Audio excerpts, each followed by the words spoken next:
وبركاته.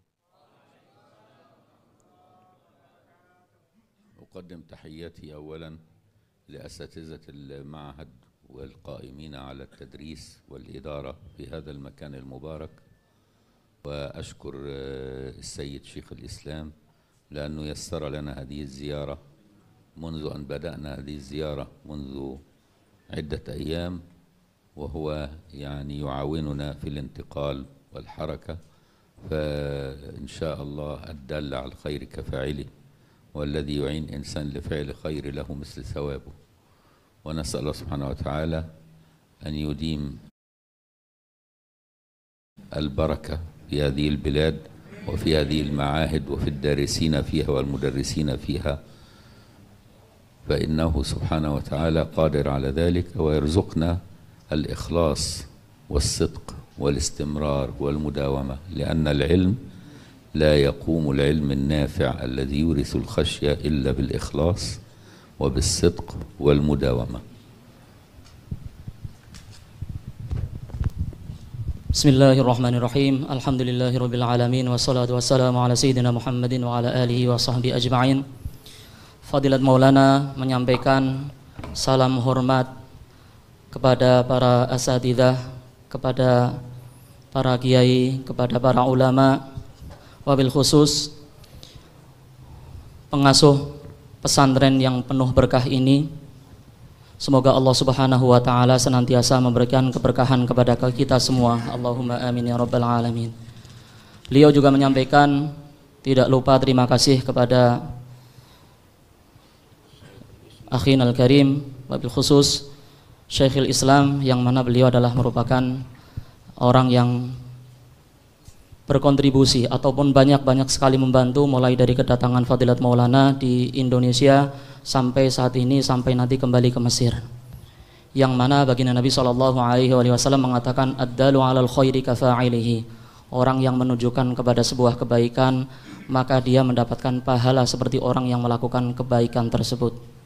Semoga Allah Subhanahu wa taala memberikan keberkahan kepada negara ini, kepada kota ini, kepada pesantren ini, dan semoga Allah Subhanahu wa taala memberikan taufik dan hidayahnya kepada kita agar senantiasa kita itu ikhlas, senantiasa kita itu istiqomah, senantiasa kita itu bersungguh-sungguh. Karena pada hakikatnya yang namanya ilmu itu dikatakan manfaat apabila ilmu tersebut membuat kita itu khosyah, takut kepada Allah Subhanahu wa taala. Rukun daripada ilmu yang bermanfaat itu ada 3, yaitu keikhlasan, kesungguhan, dan keistiqomahan.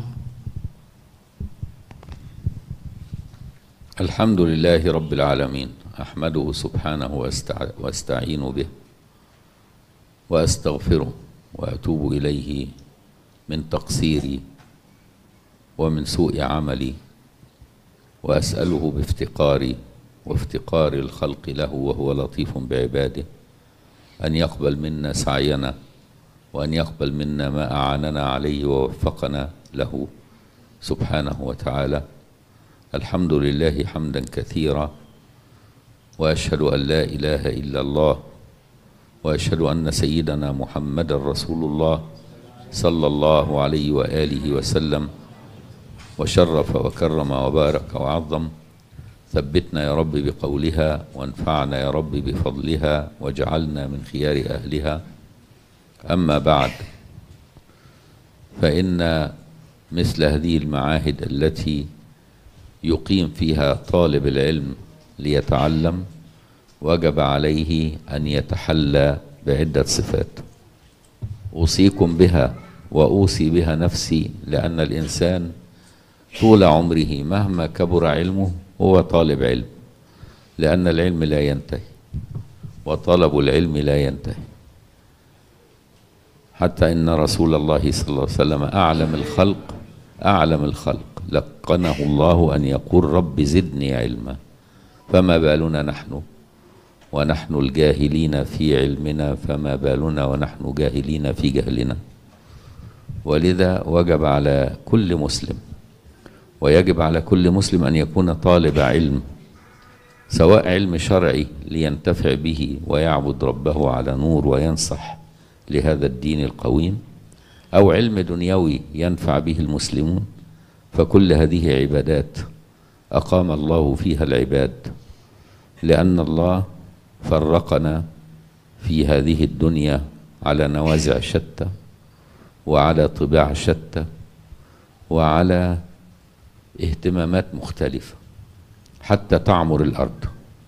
فهناك من يهتم بالبناء، وهناك من يهتم بالصناعة، وهناك من يهتم بالزراعة، وهناك من يهتم بالعلم الشرعي، وهناك من يهتم بالإدارة وبالسياسة.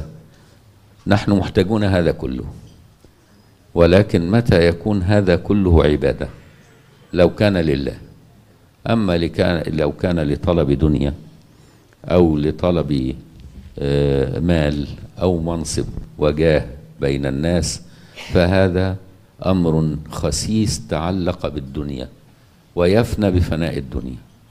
أما لو علقته بالله فيكون أمر شريف مستمر معك في دنياك وفي قبرك وحين تلقى الله، حتى وأنت في الجنة، ونسأل الله أن يجعلنا من أهل الجنة.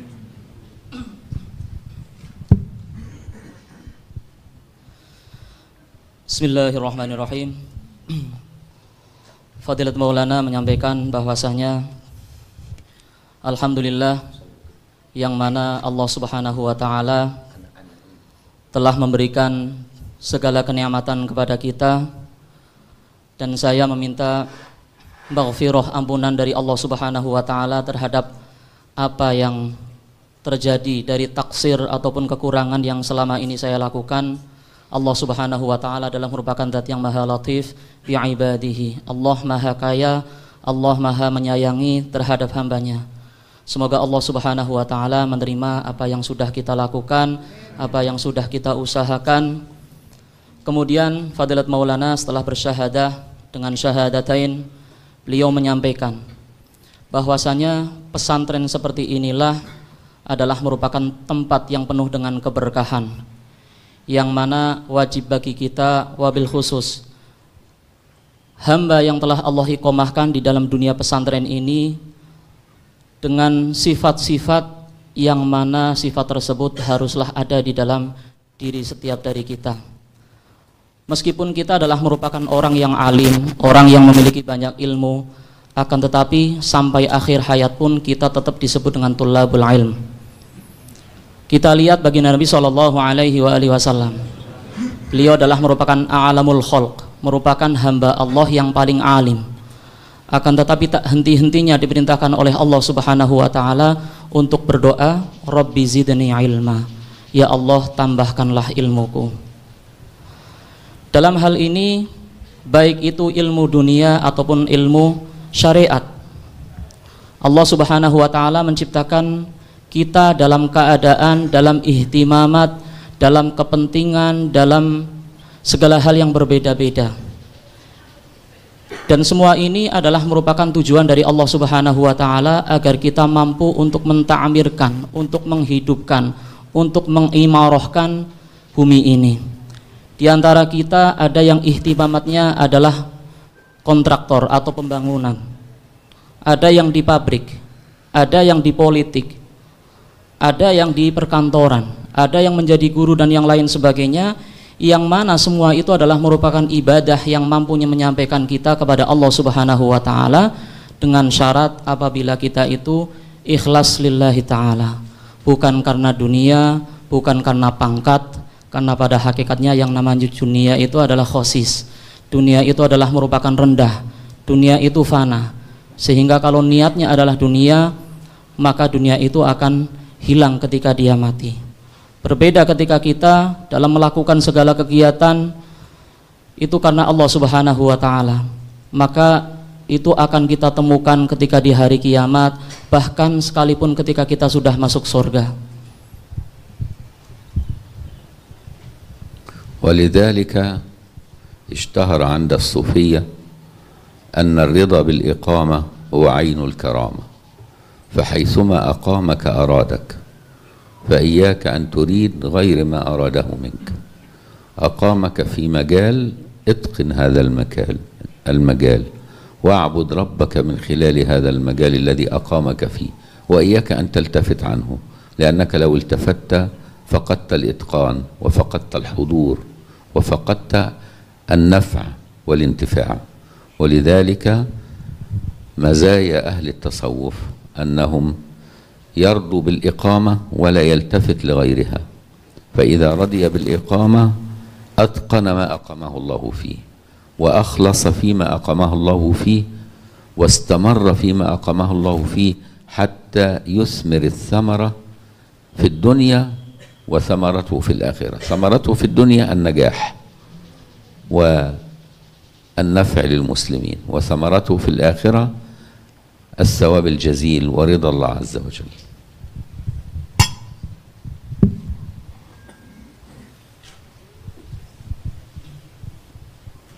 Beliau menyampaikan bahwasanya oleh sebab itulah para ulama ahlu tasawuf mengatakan ar-ridho bil iqamah huwa ainul karamah, bahwasanya ridho terhadap apa yang telah Allah iqamahkan kepada kita, apa yang telah Allah tempatkan untuk kita, berikan untuk kita, itu adalah merupakan sebuah karamah.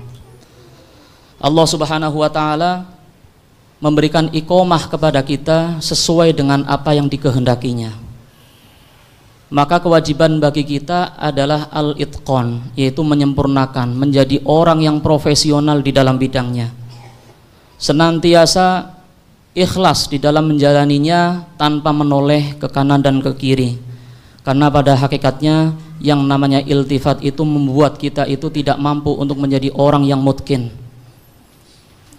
Kemudian Fadilat Maulana juga memberikan nasihat kepada kita agar kita itu senantiasa istiqomah di dalam apa yang telah Allah tuliskan untuk kita, iqomahkan untuk kita, yang mana ketika kita sudah ikhlas, ketika kita istiqomah, maka hal tersebut membuat apa yang telah Allah iqomahkan kepada kita itu memiliki buah, memiliki hasil. Hasil di dunia adalah sebuah kesuksesan. Hasil di dunia adalah memberikan kemanfaatan bagi umat Islam. Adapun hasil di akhirat adalah pahala dan juga kedudukan yang sangat tinggi di hadapan Allah Subhanahu wa taala. Wa yaquluna aidan al-multafit la yasil li'annaka fi dunyak musafiran ila maulak wal musafir وهو يقود سيارته إذا التفت عن طريقه وقع في حادث فلا يصل ويعطب وقد ينقطع، فالملتفت لا يصل. فإذا أقامك الله في أمر ما اجعل كل انتباهك لهذا الأمر ولا تلتفت عنه. فإذا أقامك مثلا في علم شرعي لا تقول أريد أن أدرس الطب، وإذا أقامك في الطب تريد أن أدرس الهندسة، وإذا أقامك في الهندسة تريد أن أكون تاجرا، وإذا أقامك تاجرا تريد أن أكون زارعا، وإذا أقامك في أي مجال تريد أن تكون في غير مجالك. فإياك أن تلتفت، الملتفت لا يصل. Beliau menyampaikan bahwasanya ulama tasawuf juga mengatakan al-multafit la yasil, bahwasanya orang yang menoleh itu tidak akan pernah sampai kepada tujuan. Pada hakikatnya kita semua adalah merupakan orang yang musafir. Kita musafir menuju kepada al-wusul ilallah subhanahu wa ta'ala, yang mana diibaratkan apabila kita naik mobil memiliki tujuan tertentu, akan tetapi kalau kita menoleh setiap kali, setiap saat kita menoleh ke kanan dan ke kiri, maka yang terjadi adalah kecelakaan dan kita tidak akan pernah sampai kepada sebuah tujuan. Maka dari itu, apabila Allah Subhanahu wa taala menempatkan kepada kita pada sebuah iqamah muayyanah, pada sebuah hal tertentu, maka kita harus maksimalkan intibahat kita itu 100% untuk hal tersebut. Apabila Allah Subhanahu wa taala mengiqamahkan kepada kita di dalam ilmu syariat, maka kita jangan menoleh berharap untuk menjadi seorang dokter. Begitu pula Allah Subhanahu wa taala menempatkan kita menjadi seorang dokter, maka jangan berharap, maka jangan ingin untuk menjadi seorang bisnismen atau petani. Ila ghairi dzalik. فالرضا بالإقامة وعدم الالتفات يؤدي إلى الإتقان، فيكون لك قيمة في حياتك. سيدنا علي بن أبي طالب كرم الله وجهه وعليه السلام ورضي الله عنه كان يقول: قيمة المرء فيما يتقن، فإن لم تتقن شيء لا قيمة لك، لا قيمة لك بين الناس ولا قيمة لك عند مولاك. لأن يعني أقرب الخلق إلى الله أنفعهم لعياله، والخلق عيال الله، فكلما كنت متقنا نفعت الناس بإتقانك، فإذا نفعت الناس أحبك الله. الله يقول: أحب الخلق لي أنفعهم لعيالي، والخلق عيال الله، أي يعولهم بربوبيته سبحانه وتعالى.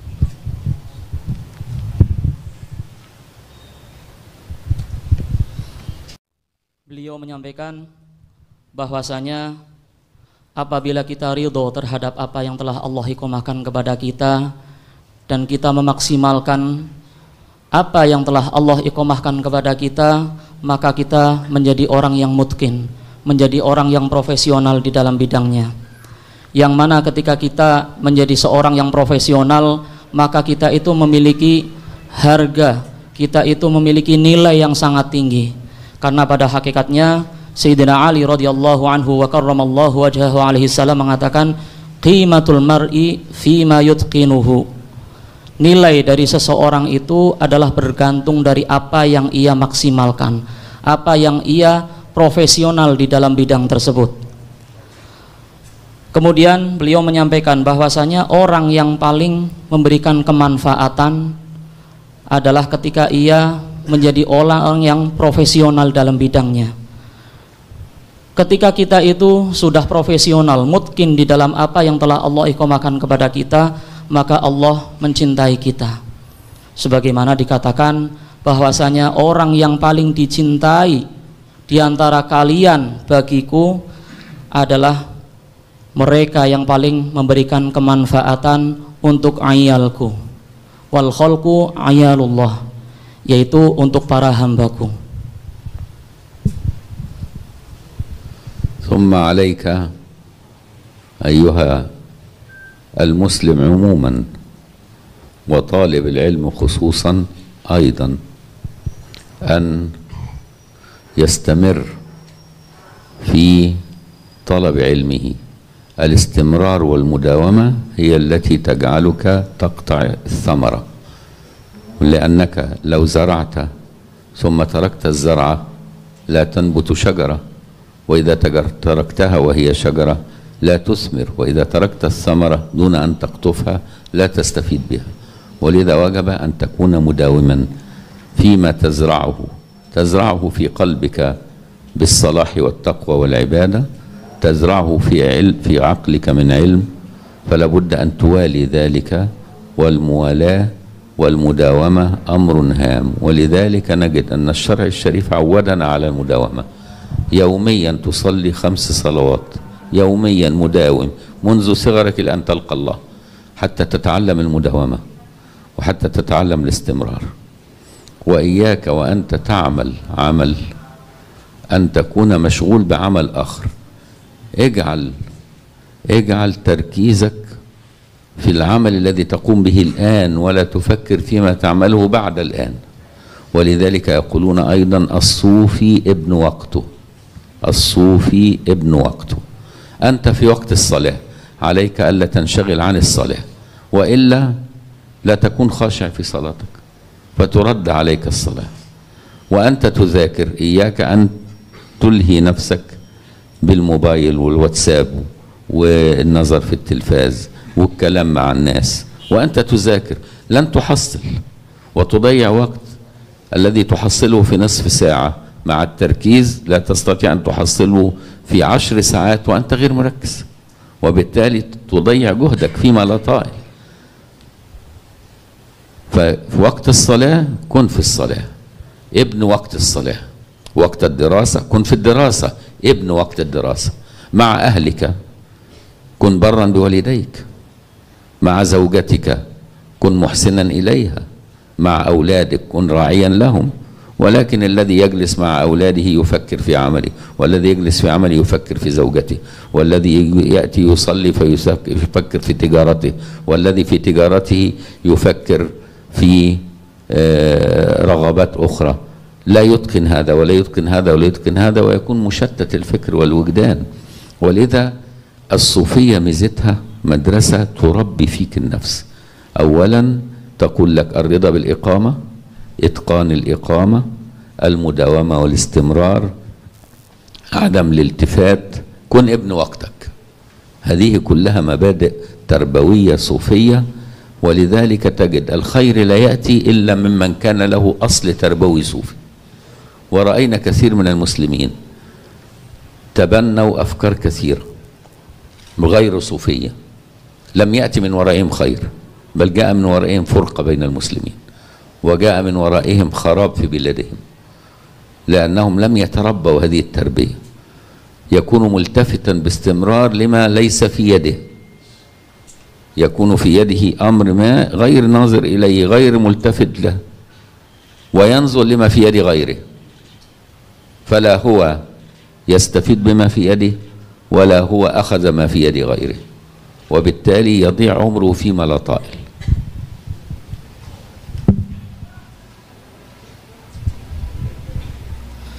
Bismillahirrahmanirrahim. Fadilat Maulana menyampaikan bahwasanya wajib bagi kita, baik secara umum kita sebagai seorang muslim, wabil khusus ketika kita menjadi orang yang sedang mencari ilmu, kewajiban kita adalah untuk terus menerus di dalam mencari ilmu. Karena pada hakikatnya keistiqomahan ataupun istimror inilah yang membuat kita itu mampu untuk memetik buah yang telah kita tunggu-tunggu. Apabila tidak ada istimror, tidak ada terus menerus, maka selamanya kita tidak akan pernah memetik hasil daripada ilmu tersebut. Diibaratkan bahwasanya orang ketika menanam sebuah tanaman, apabila tidak terus menerus di dalam menyiraminya, maka selamanya tidak akan mendapatkan buahnya.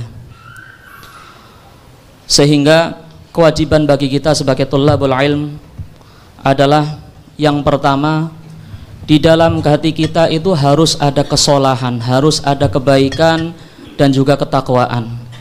Di dalam akal kita harus senantiasa adanya istimror, adanya terus menerus untuk tetap belajar. Allah Subhanahu wa ta'ala memberikan pelajaran bagi kita tentang keistiqomahan sebagaimana di dalam perkara sholat. Sejak kecil sampai kita nanti akan mati dalam keadaan husnul khotimah, itu yang namanya sholawat 5 waktu itu tetap istiqomah, tidak boleh ditinggalkan sama sekali. Kemudian beliau menyampaikan bahwasanya ketika kita itu disibukkan dengan sesuatu, maka jangan menyibukkan dengan sesuatu yang lainnya. Maka dari itulah ulama tasawuf mengatakan as-sufi ibnu waqtih.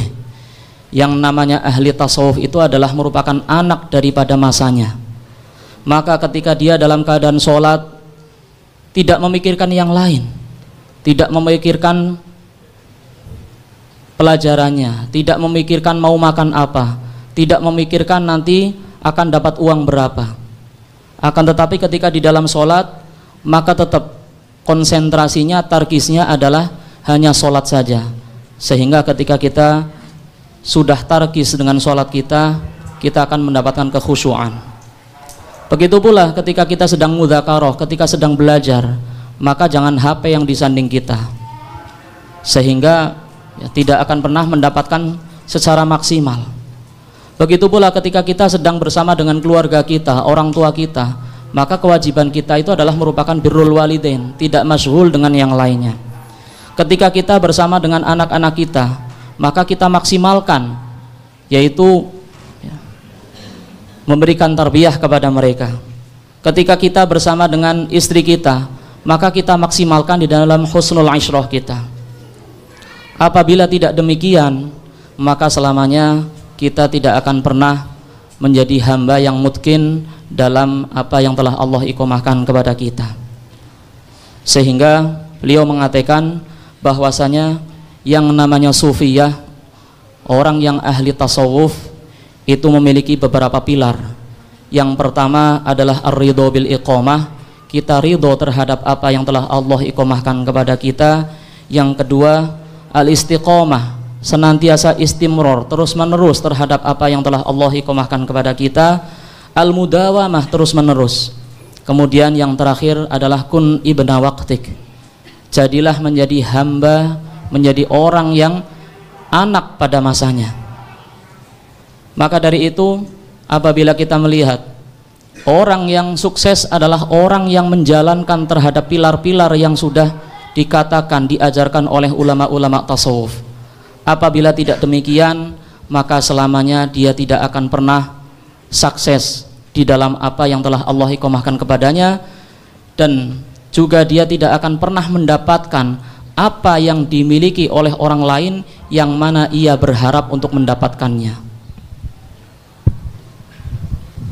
Wa idza aradta an tanzura ila siratil habib sallallahu alaihi wasallam wajadta anna an-nabiy sallallahu alaihi wasallam kana yarda bil mawjud wa la yatlubu al mafqud wa kana yasta'in billah bima ataahu Allah min asbab wa la yatatalla ila asbab ghayr mutah.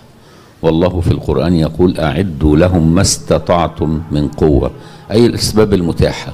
وبالتالي كانت حياة النبي كان مع الصبي يكلمه باهتمامات الصبيان، ومع زوجاته يهتم بشؤونهم ويكلمهم ويعرف أخبار بيته. وكان في حربه كان نعم القائد، وفي صلاته نعم المصلي، لا يلتفت، كل عمل له فيه اهتمام ويعطيه حاله، ولا يهتم بعمل آخر غير الذي يقوم به. وبالتالي كان أنجح الخلق وكان أسعد الخلق صلى الله عليه وسلم. ولذا كان يقول الله لنا في القرآن لقد كان لكم في رسول الله أسوة حسنة لمن كان يرجو الله واليوم الآخر. فانظر إلى سيرة الحبيب تجد فيه الرضا بالإقامة والمداومة والاستمرار والإخلاص والتركيز في كل شيء يعمله. هو ابن وقته، وقت الحرب هو المحارب، وقت العبادة هو أعبد الخلق، وقت الكلام مع الناس هو أكثر الناس نصحا للناس، وقت الحياة العادية مع زوجاته ونعم الزوج صلى الله عليه وسلم.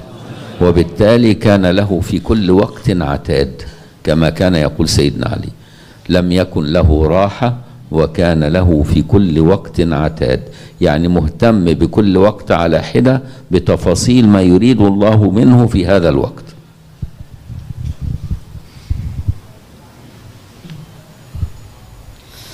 Bismillahirrahmanirrahim. Beliau menyampaikan apa yang telah tadi disampaikan adalah sesuai dengan apa yang kita lihat, apa yang kita saksikan pada sirah, sejarah baginda Nabi sallallahu alaihi wasallam. Yang mana sunnah-sunnah baginda Nabi sallallahu alaihi wasallam diantaranya adalah ar-ridho bil mawjud wa la yatlubul mafqud. Senantiasa ridho terhadap apa yang ada dan tidak mencari apa yang tidak ada. Kemudian sunnah baginda Nabi sallallahu alaihi wasallam senantiasa meminta pertolongan kepada Allah Subhanahu wa taala dengan sebab-sebab, dengan hal-hal, dengan faktor-faktor yang memang ada. Dengan sesuatu yang memang Allah Subhanahu wa taala memberikan kemudahan di dalamnya, tidak memaksakan diri untuk sesuatu yang Allah tidak mudahkan untuk dirinya.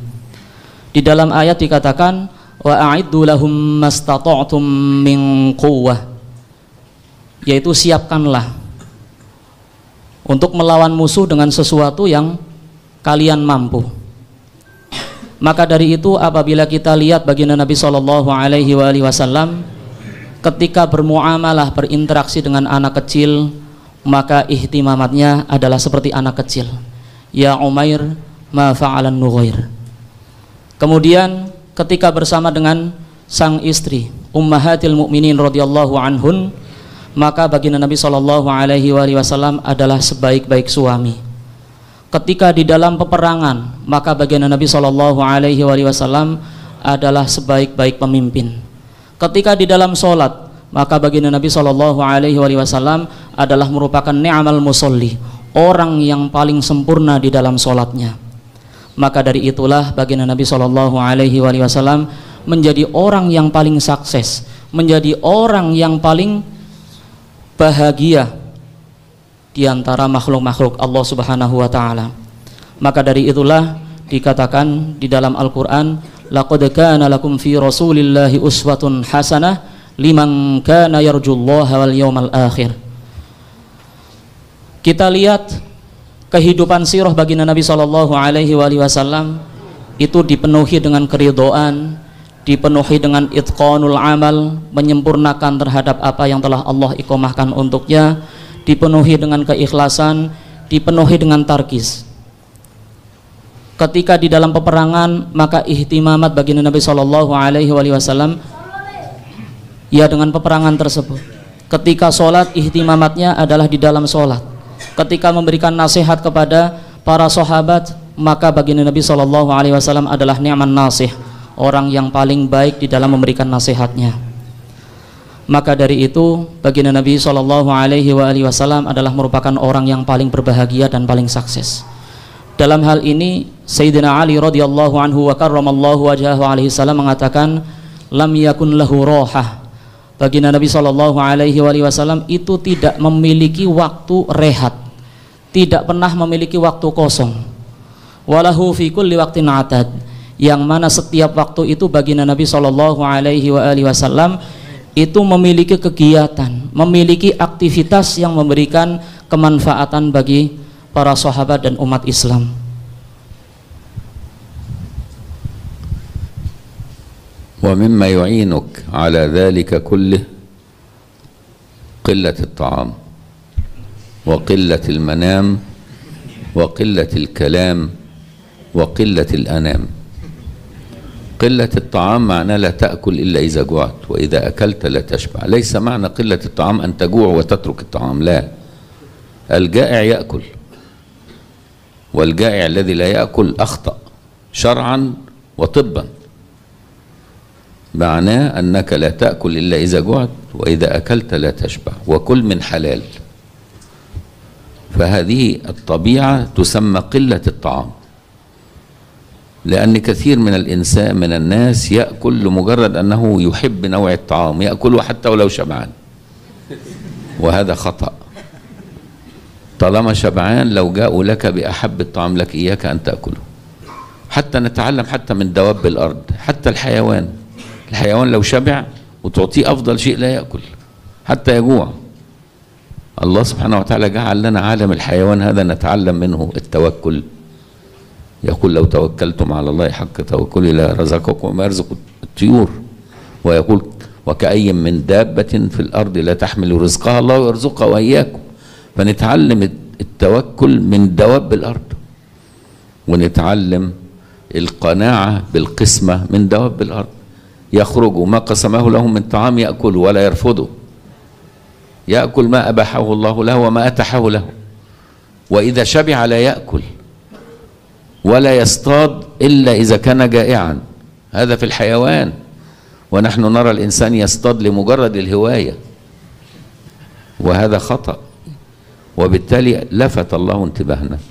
يبقى قلة الطعام معناه أن تأكل إذا جعت، وإذا أكلت لا تشبع، فتكون نشيط، ولا بد أن يكون هذا الطعام من حلال. هذه الأمور كلها تعينك. فإذا أكلت بهذه الطريقة قل نومك، قل خمولك، 3 ساعات 4 ساعات 5 ساعات بالكثير في اليوم تجد جسمك نشيط.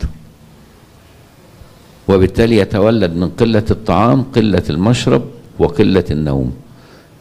والنوم موت، تضيع وقتك في النوم كثير، وبالتالي تجد بركة في حياتك. إذا قل طعامك بالطريقة دي وقل نومك يكون يومك طويل، تستطيع أن تفعل فيه الكثير والكثير. ثم قلة الأنام، يعني الناس قلة المعارف، كثرة المعارف، تجد التليفون بتاعك لا يهدأ، طول النهار يرن، طول النهار يرن، ألو ألو، ضيعت عمرك، لأن معارفك كثيرين وهذا مريض وهذا مسافر وهذا يريد أن تقضي له حاجته وهذا يأتيك ويقابلك ويحدد معك موعد، متى تذاكر ومتى تصلي ومتى وأنت عندك معارف كثيرة، مشوش. ولذلك يقولون قلة الأنام، قلة التعارف بالناس. وعشان كده سيدنا علي يقول من علامات الإفلاس الاستئناس بالناس. قلة الطعام، قلة المنام، قلة الأنام، ثم قلة الكلام. فلا تتكلم إلا فيما يعنيك، لا تتكلم إلا في الخير. فإن لا تجد موضوع في الخير فاشغل لسانك بذكر الله، واشغل لسانك بتلاوة القرآن وبالصلاة على النبي صلى الله عليه وسلم حتى تحيي قلبك، لأن القلب الحي والمنير بالذكر يستوعب العلم، أما القلب الغافل لا يستوعب علم ولا يثمر فيه أنوار ولا أشجار ولا معارف. وبالتالي عليك لكي تحقق ما نصحتك به بقلة الطعام، قلة المنام، قلة الأنام، قلة الكلام. والنبي صلى الله عليه وسلم يقول من كان يؤمن بالله واليوم الآخر فليقل خيرا أو ليصمت.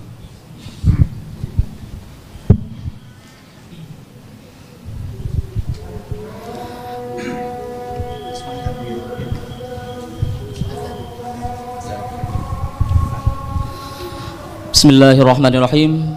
Beliau menyampaikan bahwasanya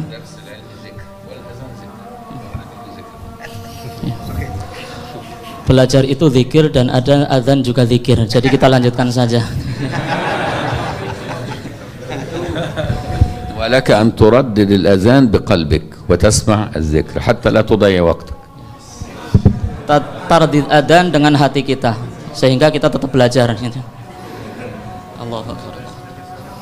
Beliau menyampaikan bahwasanya di antara hal-hal yang membuat kita itu menjadi orang yang mutkin terhadap apa yang telah Allah iqomahkan kepada kita ada 4 hal.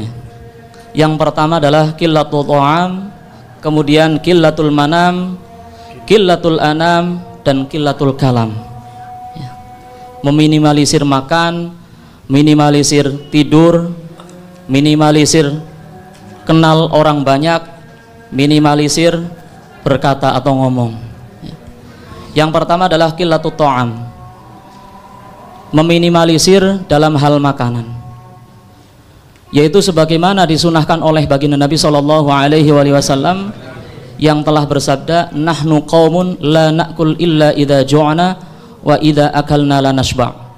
Kita itu adalah merupakan kaum yang mana tidak makan kecuali kalau lapar, dan ketika makan tidak sampai kenyang. Orang yang tidak makan sama sekali ini juga salah, baik secara kedokteran ataupun secara syariat. Ditambah lagi makan itu ya dari sesuatu yang halal. Kemudian Fadilat Maulana mengatakan terkadang orang sekarang itu makan bukan karena lapar, akan tetapi karena kepengin. Nah, ini adalah merupakan perkara yang salah. Ya, kita itu harus belajar dari hayawan, dari hewan. Allah Subhanahu wa Ta'ala menciptakan hayawan itu ada hikmahnya. Di antaranya adalah dalam hal tawakul. Fadilat Maulana mencontohkan bahwasanya dalam hadis dikatakan, lau tawakkaltum 'alallahi haqqa tawakkulihi la razaqakum kama yarzuqut thair taghdu khimason wa taruhu bitona.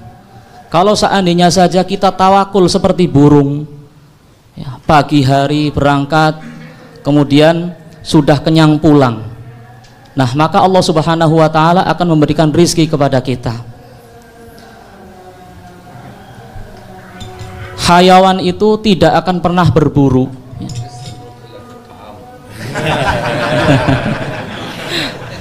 Kilati to'am.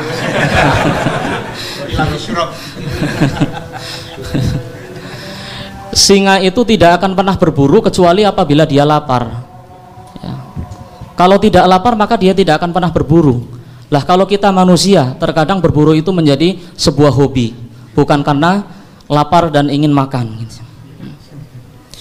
Kemudian berikutnya adalah qilatun naum. Yang namanya naum adalah akhul maut, saudara daripada kematian. Ya, kalau semakin banyak tidurnya, berarti dia semakin sedikit aktivitasnya, maka ya akan menyia-nyiakan waktu. Kemudian berikutnya adalah qillatul anam, yaitu mempersempit ataupun meminimalisir kenalan dengan orang banyak. Yang mana beliau mencontohkan, kalau kita kenalannya banyak itu sebentar-sebentar HP kita berbunyi ya. Yang ini minta tolong, yang ini minta ketemu, yang ini minta silaturahmi ila akhirih. Nah, ini semuanya adalah merupakan hal yang membuat kita itu tidak mampu untuk itqon di dalam apa yang telah Allah iqomahkan kepada kita. Kapan kita mau belajar? Kapan kita mau beribadah kepada Allah Subhanahu wa taala? Maka dari itu Sayyidina Ali radhiyallahu anhu wa karramallahu wajhahu alaihi salam mengatakan, min alamatil iflas al isti'nasu bin nas. Di antara tanda-tanda kerugian adalah ketika kita itu merasa tenang dengan manusia. Kemudian berikutnya adalah qillatul kalam, meminimalisir dalam hal berkata. Perkataan kita itu adalah senantiasa dalam hal kebaikan. Kalau memang bukan kebaikan, maka ya sudah, kita isi dengan berzikir kepada Allah Subhanahu wa taala, kita isi dengan membaca Al-Qur'an, kita isi dengan bersolawat kepada baginda Nabi sallallahu alaihi wasallam. Apabila kita mampu melaksanakan 4 hal tersebut, maka hati kita itu menjadi bercahaya, hati kita itu menjadi terang benderang. Ketika hati kita bercahaya dan terang benderang, maka disitulah kita akan mendapatkan ilmu yang bermanfaat.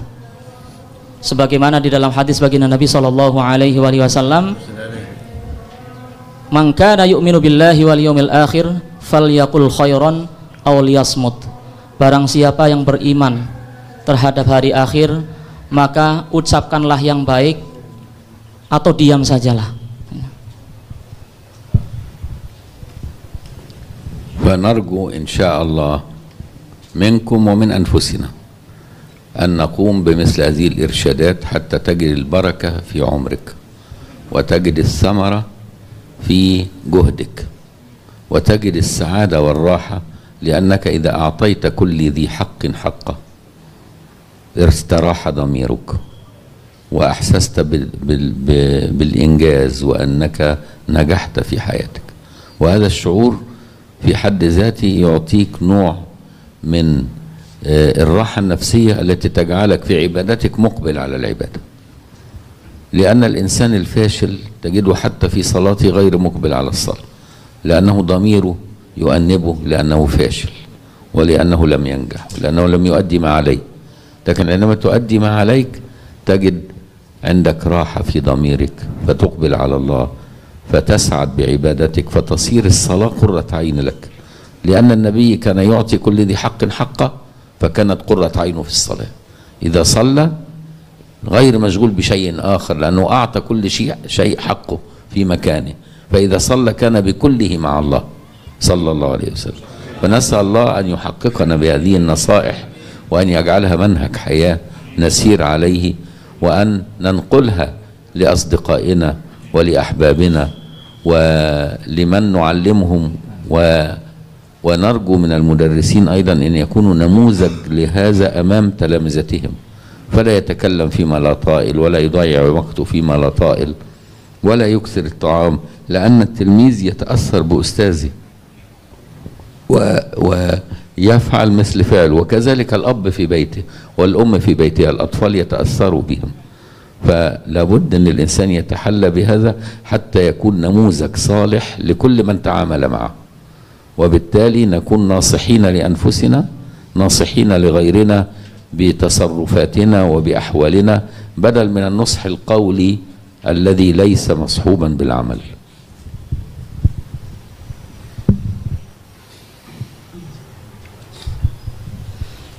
Bismillahirrahmanirrahim. Beliau menyampaikan bahwasanya saya berharap semoga kita semua mampu untuk menjalankan apa yang telah disampaikan dari irsyadat dan juga taujihat. Maka apabila kita telah melaksanakan apa yang telah disampaikan oleh Fadilat Maulana hafizahullahu ta'ala wa ra'ah wa nafa'ana bihi wa bimasyayikhina fid dharaini amin, maka kita akan menemukan keberkahan di dalam umur kita. Kita akan menemukan hasil, kita akan menemukan buah di dalam usaha kita, kita akan menemukan ketenangan di dalam hati kita. Sehingga apabila kita menemukan ketenangan di dalam hati kita, kita akan muqbil, kita akan 100% maksimal di dalam beribadah kepada Allah Subhanahu wa ta'ala. Ketika sholat, maka menjadi hamba Allah yang khusyuk. Baginda Nabi SAW adalah merupakan orang yang paling khusyuk di dalam sholatnya. Mengapa? Karena yu'ti kulladhi haqqin haqqah, senantiasa memberikan segala sesuatu sesuai dengan haknya. Maka dari itulah ketika baginda Nabi SAW sholat dengan keseluruhannya, sehingga sholat itu menjadi ju'ilat qurratu ainin li fis shalah, sebagaimana dalam hadis baginda Nabi SAW, salat itu dijadikan kebahagiaan untukku, bukan yang lainnya. Oleh sebab itulah orang yang fasil atau orang yang tidak sukses atau orang yang gagal itu dia tidak pernah akan mendapatkan kerohatan di dalam hatinya, oleh sebab dia tidak pernah memberikan sesuatu kepada haknya masing-masing.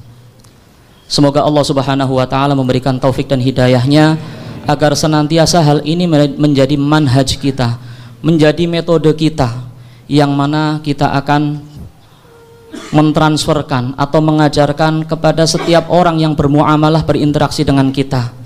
Sebagai seorang guru adalah merupakan contoh bagi para muridnya.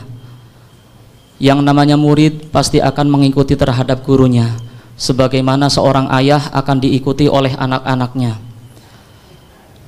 Sehingga Allah Subhanahu wa ta'ala menjadikan kita itu benar-benar sebagai contoh dengan hal kita sebelum makol kita, menjadi orang yang memberikan nasihat dengan keadaan kita, bukan hanya dengan kata-kata kita. Allah Subhanahu wa ta'ala semoga memberikan kita taufik dan hidayahnya untuk mengamalkan apa yang telah kita dengarkan pada pertemuan kali ini. ونقطة أخيرة لتشعر بالبركة في حياتك هي أن تواظب على صلاة الفجر في ميعاده، وأن تذكر الله حتى شروق الشمس. النبي صلى الله عليه وسلم في الحديث الذي رواه سيدنا عثمان بن عفان رضي الله عنه عن رسول الله صلى الله عليه وسلم يقول: الصبح تمنع الرزق. الصبح تمنع الرزق. الصبح معناه النوم في وقت الصبح، النوم وقت صلاة الفجر، ثم تستيقظ بعد طلوع الشمس لتصلي الصبح، هذه تسمى الصبح، أي النوم وقت الصبح تمنع الرزق. والرزق ليس هو المال فقط، الرزق عافية في البدن، إقبال على الطاعة، إقبال على ما أقامك الله فيه، يكون عندك دافع وأن تحب ما تعمل، ويكون صدرك منشرح لما تعمل، غير منقبض غير مكتئب. فهذا كله يأتي للإنسان الذي يبدأ يومه مبكرا، وبالتالي لابد أن تواظب على صلاة الصبح في أول وقتها، وإياك أن تنام وقت الصبح.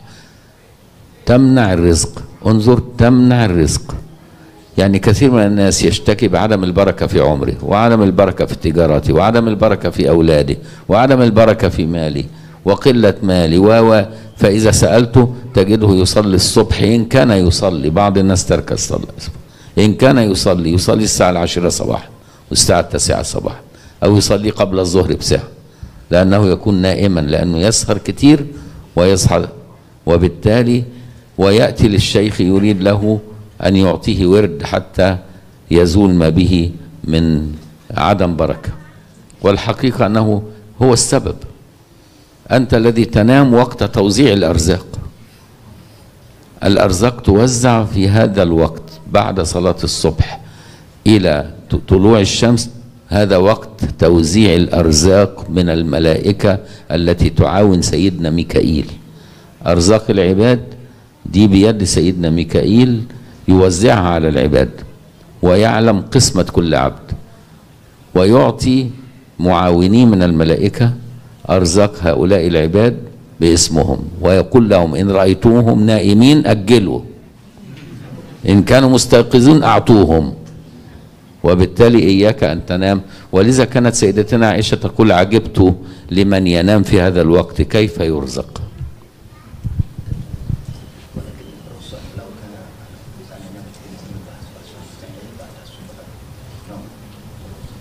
ما يضرش ان هو ينام بعد ما يصلي الصبح، المهم يصلي، يقوم يصلي الفريضة، يصلي الفريضة. حب يقعد للشروق ويذكر ربه، هذا هو الأكمل، واللي يعين على هذا عدم السهر.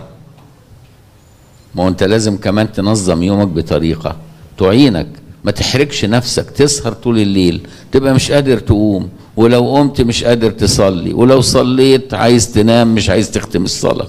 يبقى انت اللي ضيعت ايه هذا الوقت، وجعلت نفسك من اهل العذر وانت اصلا ليس من اهل الاعذار. ولذا النبي صلى الله عليه وسلم قال لا سمر بعد العشاء، يعني مفيش داعي تسهر سهر فيما لا طائل بعد العشاء، لانه يؤدي الى ضياع الاستيقاظ في وقت الصبح، ويضيع عليك وقت ذكر الله حتى تشرق الشمس، ويضيع عليك صلاة الضحى.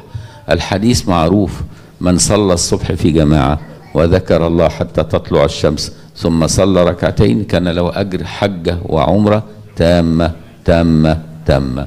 فكم من حجة وعمرة ضيعتها أيها الإنسان.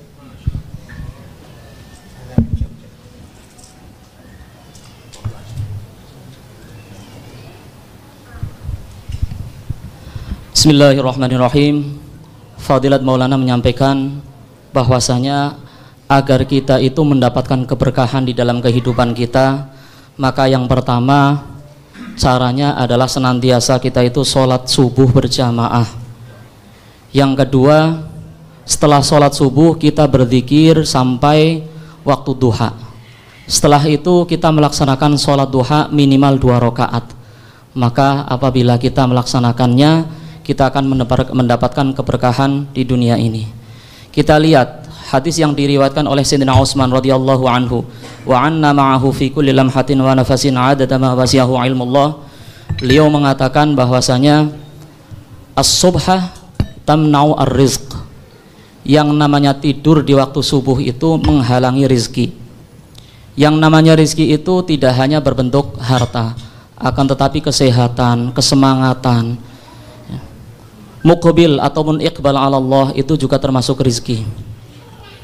Banyak sekali orang yang mengadu, wahai syekh, mengapa kok saya tidak mendapatkan keberkahan pada pekerjaan saya, anak-anak saya, istri saya, mengapa kok saya merasa mereka itu kurang berkah. Pada hakikatnya ketika ditanya, dia adalah merupakan orang yang sering meninggalkan sholat subuh, subuhnya ketinggalan terus. Nah, ini dalam hal ini Fadilat Maulana mengatakan dialah yang menjadi penyebab tidur di waktu yang mana malaikat yang membantu malaikat Mikail itu sedang bagi-bagi rezeki, sehingga ketika menemukan orang tersebut sedang tidur, ya sudah nanti rezekinya dikasih nanti saja. Nah,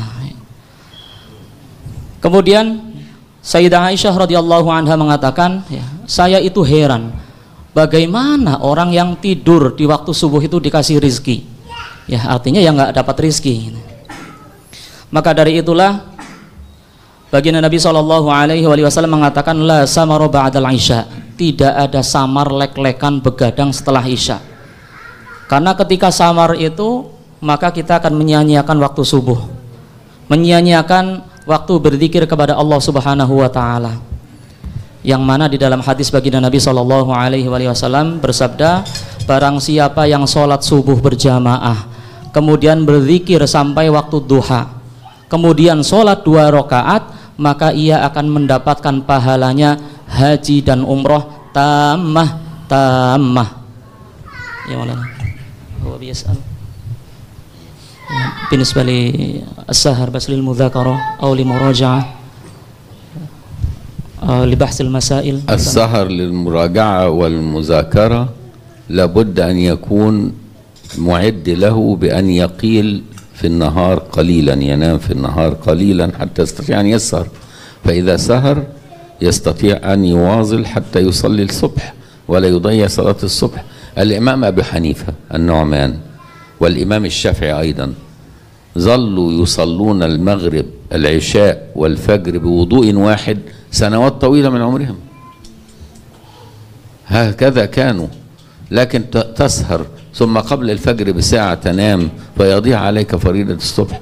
أنت لو نمت وصحيت الصبح ذكرت بعد صلاة الصبح وتجد فيه بركة. يعني أنا في خبرتي في حياتي، أنا دخلت كلية طب، وبعد كلية طب عملت ماجستير وعملت دكتوراه في الجراحة، ودخلت كلية الشريعة وخدت ليسانس شريعة، وخدت دراسات عليا في كلية الشريعة، وخدت زمالة جراحين في جمعية الجراحين الأمريكية، ودرست كتير وذاكرت كتير ودخلت امتحانات كتير. عمري ما كان يفوتني الفجر، ولا أحب أسهر. كنت أذاكر لحد الساعة 10-11 بالليل وأنام، أصحى أصلي الفجر، أذكر ربنا قليلا وأقعد أذاكر، وبعدين بعد كده أحب أنام شوية في أثناء النهار، لما يتاح أنام لي ساعة نص ساعة وخلاص. فوجدت بركة أنا عشتها في حياتي، ووجدتها في السنة أيضا. النبي صلى الله عليه وسلم يقول: جعل بركة أمتي في بكورها. فنظم يومك بطريقة نبوية، ولا تنظم يومك بطريقة عشوائية.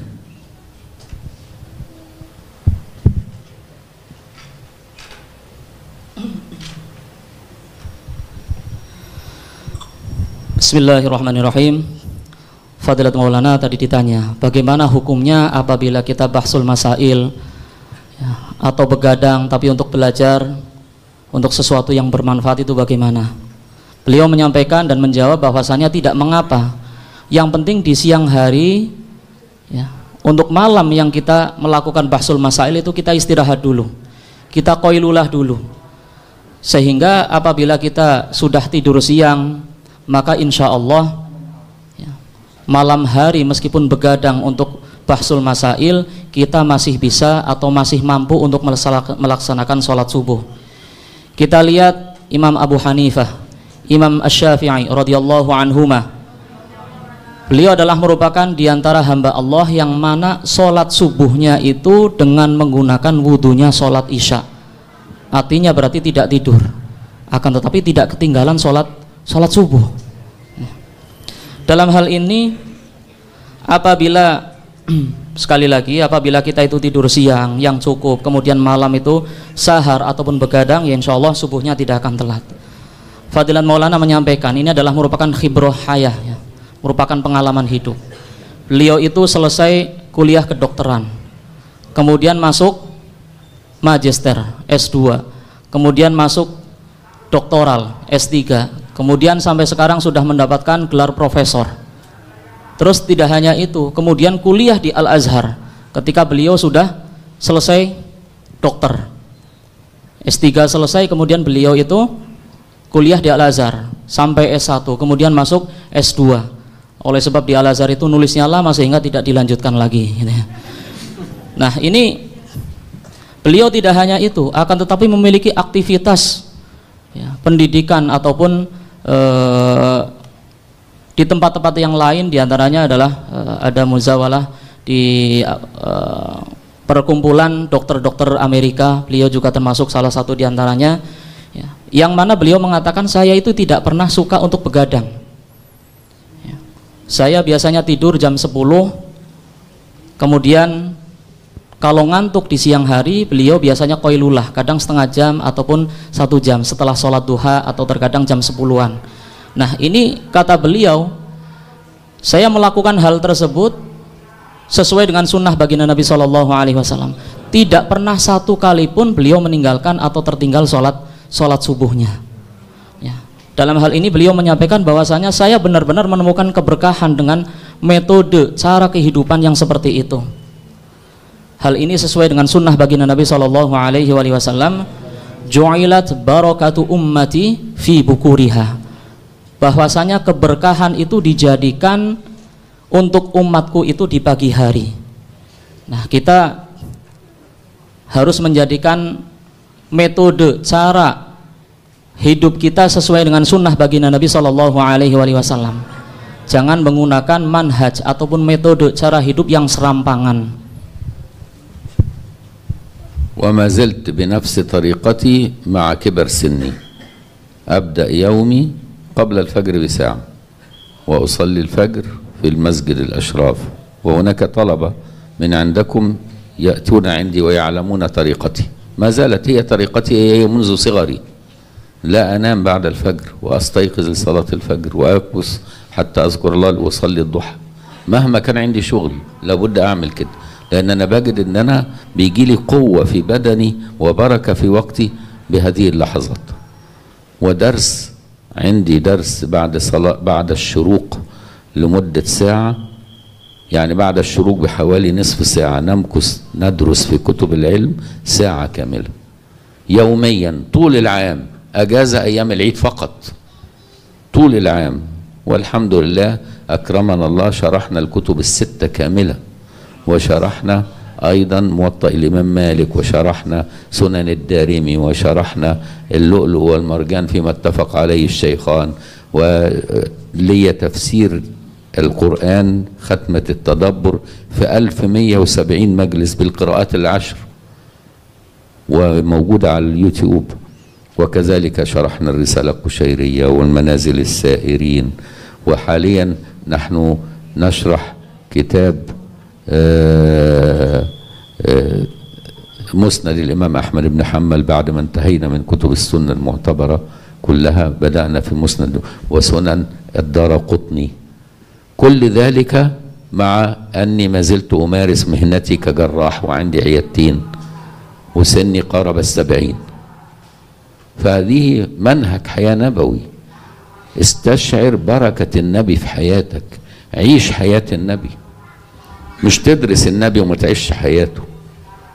ما كل الناس بتقرأ السيرة، لكن مين اللي عاش السيرة؟ حول سيرة النبي إلى أسلوب حياة. نظم يومك على يوم النبي، ما تنظمش يومك على العشوائية بتاعت هذا الزمان اللي هو كله دجل. المسيح الدجال عايز يلفت انتباهك لأشياء كثيرة في التليفون المحمول، وتخش على المواقع ويسهرك، واتساب وتليجرام وفيسبوك، وكل ده شغل المسيح الدجال. يريد أن يسرق منك عمرك، يسرق منك البركة، فإياك أن تستسلم له.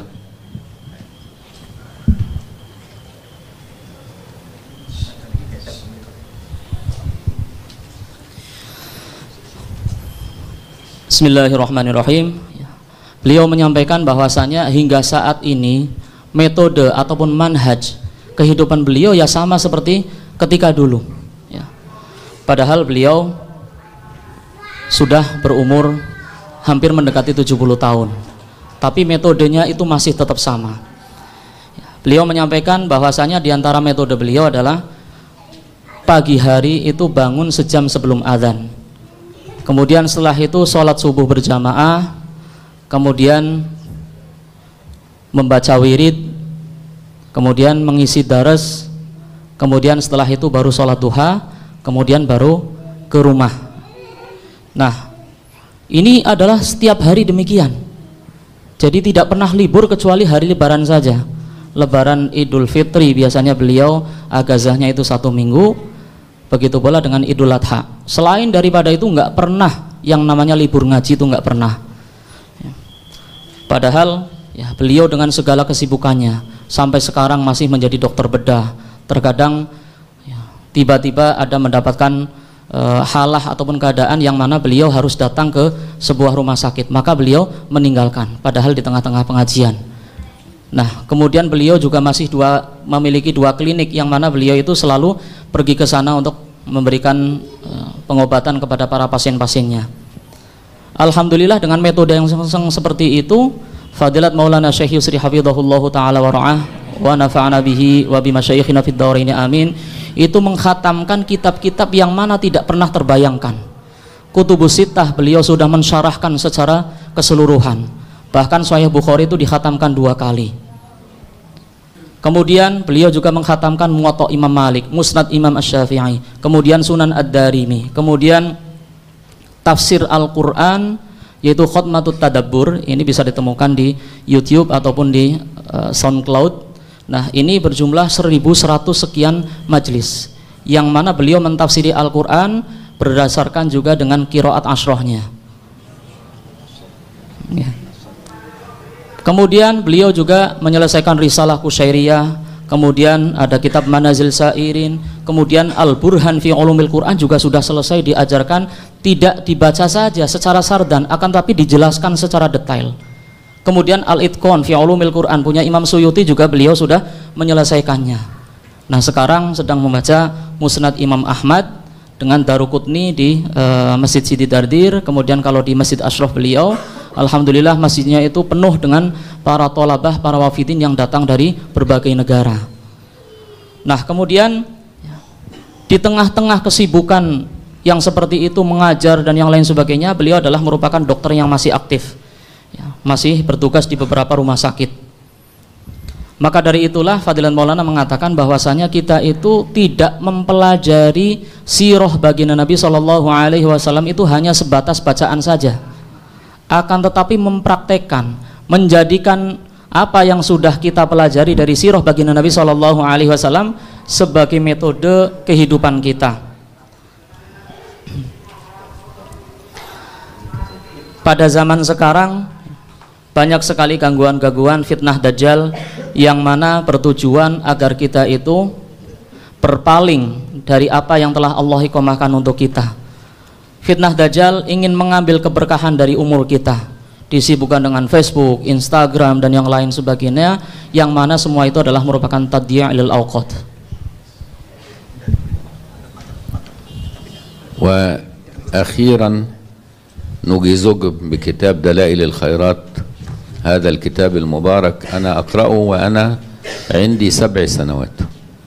كتاب مبارك تكون تحت عين النبي باستمرار، تقرأه كل يوم ومقسم على أيام الأسبوع، تقرأه حتى تكون تحت عين الحبيب المصطفى صلى الله عليه وسلم، فيكون شافعا لك وتدب فيك همة من همة المصطفى صلى الله عليه وسلم، ويدب فيك إخلاص من إخلاصه، وأنس من أنسي، وحسن مناجاة من مناجاتي، تتخلق بأخلاقي.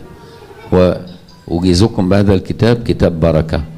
أنا أعتقد أن بركة عمري كله بتعلقي للحبيب وبحبي له وبالمواظبة على هذا الكتاب، فأجيزكم به وأجيز من تجيزون على أن تقرأوه على أيام الأسبوع. هو مقسم على أيام الأسبوع ولا يأخذ منك وقت طويل، يعني الوقت الذي ترد فيه على كم رسالة على الواتساب تكون خلصت، فلا تضيع وقتك. فكتاب دلائل الخيرات كتاب مبارك، وفيه أيضا منقبة، من واظب عليه تحسن خاتمته. لم يواظب على كتاب دلائل الخيرات مسلم إلا وحسنت خاتمته، فده كتاب مهم، فنوصيكم به، ونرجو ان يبقى كل بيت مسلم في هذا الكتاب، علشان الاطفال حتى يشوفوا الاباء يتصفحوا الكتاب كل يوم، يطلع الطفل مرتبط بهذا الكتاب. يعني انا وانا صغير كنت طفل صغير اجد ابي لا يفتح الا كتابا. ابي كان مهندس معماري، وكان يشتري كتب الدين ولكن لا يقرأها، يحتفظ بصحيح البخاري يشيله في المكتبة، صحيح مسلم يشيله. أنا التي قرأته لكن هو لم يقرأ، لكن كان لا يقرأ إلا كتابين فقط، المصحف ودلائل الخيرات فقط. فأنا تعلمت منه التعلق بهذا الكتاب وأنا طفل صغير. فلازم أنت كمان في بيتك تخلي إخواتك وتخلي أبنائك لما تتزوج وزوجتك تتعلق بهذا الكتاب. كتاب مبارك، فأجيزكم به، ونسأل الله سبحانه وتعالى أن يربطنا بالحبيب ويخلقنا بأخلاقه صلى الله عليه وآله وسلم. Beliau menyampaikan bahwasanya saya itu membaca kitab Dalailil Khairat itu ketika umur 7 tahun. Dan saya mengijazahkan kepada para hadirin semuanya kitab yang penuh berkah ini, yaitu kitab Dalailil Khairat punya Imam Al-Jazuli rahimahullahu ta'ala. Barang siapa yang muwadhabah terhadap membaca kitab Dalailil Khairat ini, maka dia berada di pandangan nadhrah baginda Nabi SAW. Apabila kita membacanya setiap hari sebagaimana sudah dibagi-bagikan bacaannya, yaitu selama 7 hari, maka kita akan menemukan himmah, semangat kita dalam beribadah sebagaimana baginda Nabi SAW. Kita akan menemukan ketenangan, kita akan menemukan bagaimana kita bermunajah kepada Allah Subhanahu wa taala. Kita mempelajari akhlak-akhlak baginda Nabi SAW, sehingga beliau mengatakan bahwasanya keberkahan yang saya temukan ini tidak lain tidak bukan oleh sebab adanya keterkaitan saya dengan baginda Nabi SAW dengan membaca Dalailul Khairat. Kemudian ada mangkobah, sebuah keistimewaan. Barang siapa yang muwadhabah, istiqomah di dalam membaca kitab Dalailul Khairat ini, maka dia akan mendapatkan husnul khotimah. Maka dari itu sudah selayaknya setiap rumah kita, setiap rumah orang Islam itu harus ada kitab Dalailul Khairat. Bapak beliau adalah merupakan seorang muhandis, seorang insinyur, suka beli kitab agama tetapi tidak pernah dibaca. Yang membaca adalah beliau ya. Nah ini bapak beliau ya, rahimahullahu ta'ala, itu senantiasa membaca 2 kitab saja, ya imma Al-Quran, ya imma Dalailul Khairat. Sehingga dari kecil itu Fadilat Maulana itu sudah ya, terbiasa melihat yang namanya kitab Dalailul Khairat, sehingga ya, beliau itu mengikuti apa yang telah dilaksanakan oleh orang tuanya, oleh ayahnya rahimahullah ta'ala. Begitu pula kita harus memiliki kitab Dalailul Khairat ya, kita tunjukkan kepada saudari kita, saudara kita, kepada anak-anak kita, kepada keluarga kita semua. Dan insya Allah Fadilat Maulana telah mengijazahkan kitab Dalailul Khairat ini. وأجيز أيضا المتابعين لهذا الدرس عن بعد بهذا الكتاب المبارك، وأنصح أن يكون في بيت كل مسلم. وأعلم أن الفكر الوهابي انتشر لما اختفى هذا الكتاب من بيوت المسلمين. لما اختفى هذا الكتاب انتشر الفكر الوهابي، لأنهم جهلوا حقيقة النبي صلى الله عليه وسلم، ولذلك حارب الوهابية في بداية دعوتهم هذا الكتاب، واعتبروه أنه جريمة ومن يقرأ فيه يقع في الشرك. هم اعتقدوا ذلك وجمعوا نسخ دلائل الخيرات وحرقوها التي كانت في المسجد النبوي في بداية الدعوة الوهابية، ونشأت أجيال لا تسمع عن هذا الكتاب ولا تجده ولا تعرفه، وانتشر الجهل وانتشر التجهيل وانتشر الجهل بالنبي لما اختفى هذا الكتاب. فلذلك برجاء أن نعيد إحياء هذا الكتاب في قلوبنا وفي بيوتنا إن شاء الله.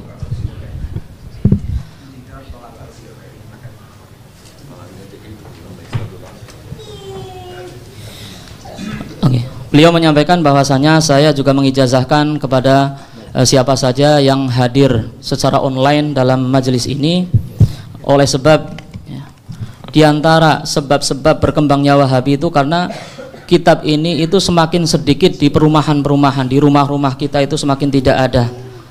Wahabiyah pertama kali muncul adalah dengan memerangi kitab ini, sehingga di Masjid Nabawi Syarif itu nuskhoh yang ada itu dikumpulkan dan dibakar karena mengandung kesyirikan ya.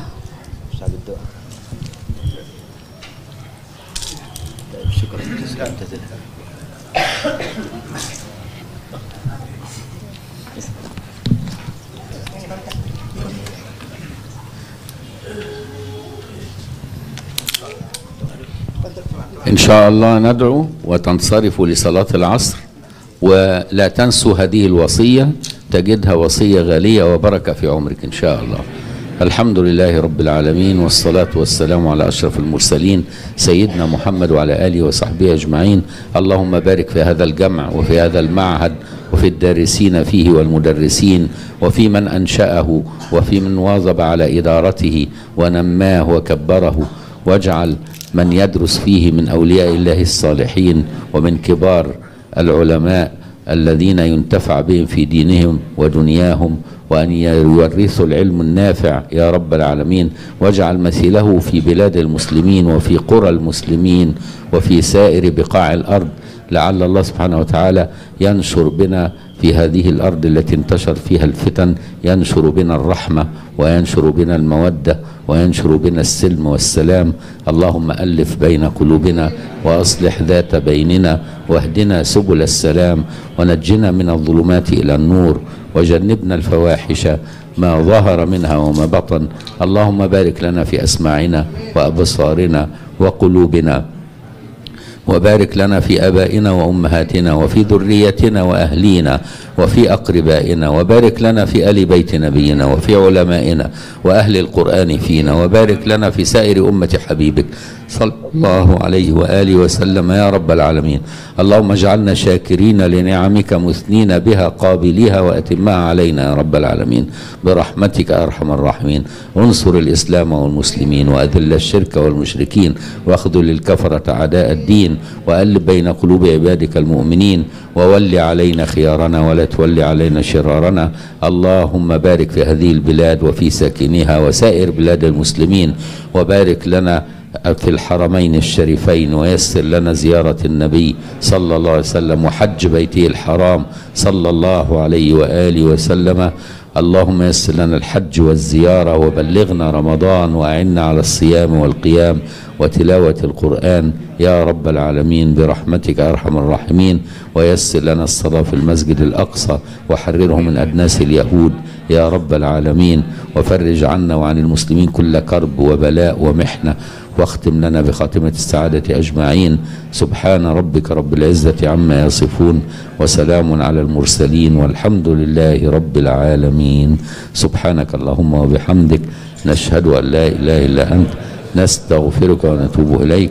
بسم الله الرحمن الرحيم. والعصر إن الإنسان لفي خسر إلا الذين آمنوا وعملوا الصالحات وتواصوا بالحق وتواصوا بالصبر. وقوموا لصلاة العصر.